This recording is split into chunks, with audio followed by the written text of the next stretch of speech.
The United Kingdom, home to the Premier League, the birthplace of cricket, a nation obsessed with league tables. From football to rugby we rank and analyse, celebrating victories and dwelling on defeats for days, weeks and months. But now, a new league is emerging from the corridors of Westminster, one that could cast a long shadow over the nation's soul, the League of Migrant Crime. This is not a league of sporting prowess, but a stark and controversial ranking of foreign nationals by crimes committed within the UK. Conceived in the heart of government, this league table, the brainchild of Home Secretary Yvette Cooper, marks a significant departure from tradition, sparking a fierce debate that cuts to the very core of British society. This unprecedented move has sent shockwaves through the country, dividing public opinion and igniting a firestorm of political posturing. Supporters hail it as a long overdue measure to hold foreign offenders accountable and safeguard British citizens. And critics, however, decry it as a cynical ploy to stoke divisions and distract from the government's own failings. The League of Crime, therefore, stands as a stark symbol of a nation grappling with its identity, its values, and its place in an increasingly complex world.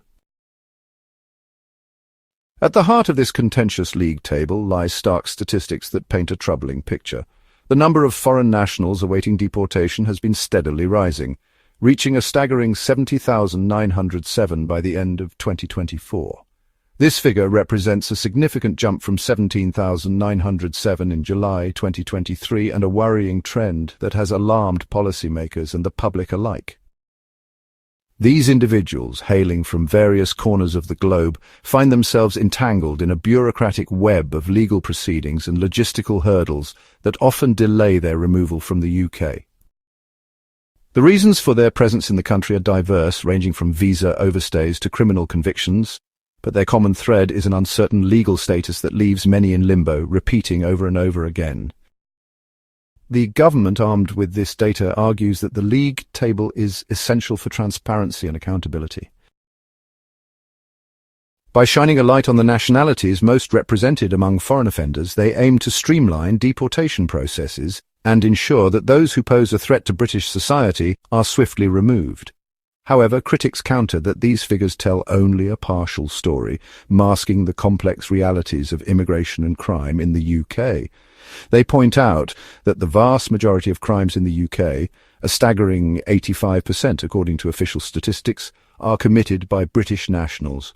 This crucial context, they argue, is conspicuously absent from the league table, creating a distorted and misleading narrative that unfairly targets foreign nationals. Proponents of the League of Crime, suddenly found within the ranks of the governing Labour Party, argue that the initiative is not about demonising immigrants, but about ensuring accountability and protecting the public. They maintain that the British people have a right to know the nationalities of those who commit crimes on their soil, and that this information is crucial for informed debate and effective policymaking. Furthermore, they contend that the league table will serve as a valuable tool for law enforcement agencies, enabling them to allocate resources more effectively and target their efforts towards those groups most likely to offend.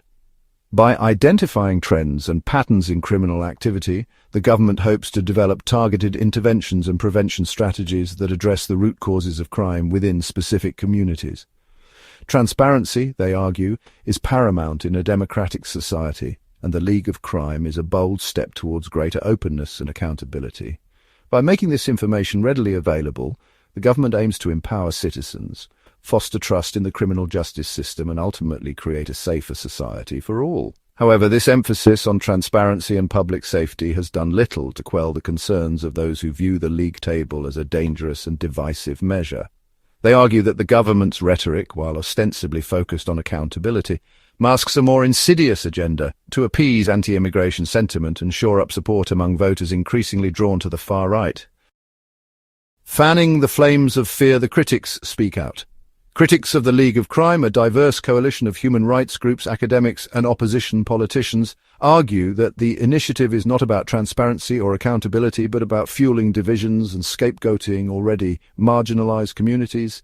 They point to the timing of the announcement coming as it does amidst a surge in support for the far right, the Reform Party, as evidence that the government is more concerned with political expediency than with evidence-based policymaking.